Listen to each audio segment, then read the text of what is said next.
দিঘির সিঁড়ির ধারে বসে আয় আয় বলে ডাক দিচ্ছেন যুবক মেহেদী হাসান তপু। আয় আয় আয় দলাপার চলে আয় আয় আয় আয় আয় আয় আয়। সঙ্গে সঙ্গে সিঁড়ির পাশে চলে আসছে বিশাল আকৃতির এক কুমির।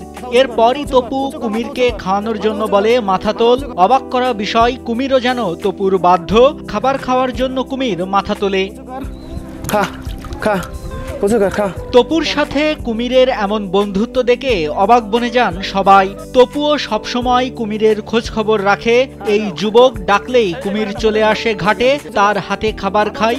বন্ধুত্বের কারণেই কুমির এখন ঘাটের আশপাশে থাকে বলে জানান মেহেদী হাসান তপু। সেই বিশ্বাসের জায়গা থেকে ধলাপাড়ের দর্শনে আসে এবং ওর কাছে মুরগি মানত করে। একমাত্র উপরাল আল্লাহ পাকি ভালো জানে যে আসলে কি, আমি তো আর বলতে পারবো না ভাই। কুমির মানুষের ভালোবাসার এই অকৃত্রিম দৃশ্যের দেখা মিলবে বাগেরহাটের খানজাহান আলী রহমাতুল্লাহি আলাইহির মাজার সংলগ্ন দিঘির ঘাটে। তপুর সাথে কুমিরের বন্ধুত্ব উপভোগ করেন স্থানীয়রা ও দর্শনার্থীরা। তারা জানান, আরো কয়েকটি কুমির ছাড়লে আরো দর্শনার্থী যেমন আসবে, তেমনি দিঘিতে কুমির পোষার ঐতিহ্যও টিকে থাকবে। এখানে একটা কুমির আছে, আমাদের আরো কুমির হলে মনে হয় ভালো হবে। তো এখানে যদি তার সঙ্গে একটি পুরুষ কুমির থাকে, সেক্ষেত্রে হয়তো এর মাধ্যমে বংশবিস্তারও সম্ভব। প্রশাসনের দৃষ্টি আকর্ষণ করছি, যদি কুমির এখানে বেশি হয়, আরও একটা অন্তত বা দুইটা, তাহলে বিভিন্ন জায়গা থেকে যে দর্শনার্থী আসে তারা দেখে মজা পাবে। এদিকে কুমিরের বিষয়ে মাজারের অন্যতম প্রধান খাদেম তরিকুল ইসলাম জানান, কিছু লোভী খাদেমের ঘুমের ওষুধ খাওয়ানোর কারণে দিঘির কুমির অসুস্থ হয়ে মারা যায়। বর্তমানে যে কুমিরটি আছে সেটিও অসুস্থ। এসব অসাধু খাদেমদের বিরুদ্ধে ব্যবস্থা নেওয়ারও হুঁশিয়ারি দেন তিনি। 2 বছর আগে একটা কুমির আমাদের এখানে ছিল, আমাদের খাদেম ঘুমের মানে ওষুধ খাওয়াইছিল, এই কারণে একটা কুমির মারা যায়।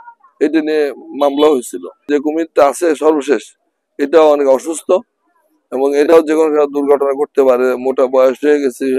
সেই সঙ্গে দিঘিতে আরো দুটি নতুন কুমির অবমুক্ত করার জন্য চেষ্টা চলছে বলেও জানান মাজারের এই খাদেম। আমরা চাচ্ছি যে আরো 2টা কুমির যাতে আনা যায়, এ ব্যাপারে জেলা প্রশাসকের সহযোগিতা নেওয়ার চেষ্টা করতেছি।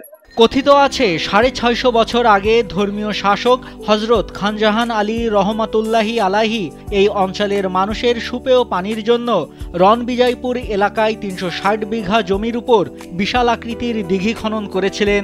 কেউ যাতে পানি নষ্ট করতে না পারে সেজন্য দিঘিতে ছেড়েছিলেন মিঠা পানির কুমির। বংশ পরম্পরায় খানজাহান আলী রহমাতুল্লাহি আলাইহি ছাড়া কুমিরগুলো এই দিঘিতে টিকেছিল শতাব্দীর পর শতাব্দী। তবে 19 শতকের প্রথম দিকে দিঘিতে কুমিরের সংখ্যা আশঙ্কাজনক হারে কমতে থাকে। দীর্ঘদিন ধরে কালাপাহাড় ও ধলাপাহাড় নামে দুটি কুমির রাজত্ব করেছে দিঘিতে। 2006 সালে কালাপাহাড় ও 2015 সালে ধলাপাহাড়ের মৃত্যুর মধ্য দিয়ে খানজাহান আলীর আমলের কুমিরের অধ্যায় শেষ হয়। বর্তমানে দিঘিতে যে কুমির আছে তা 2005 সালে ভারতের মাদ্রাজ থেকে এনে দিঘিতে ছাড়া হয়। নাইমুল হাসিব, কালবেলা।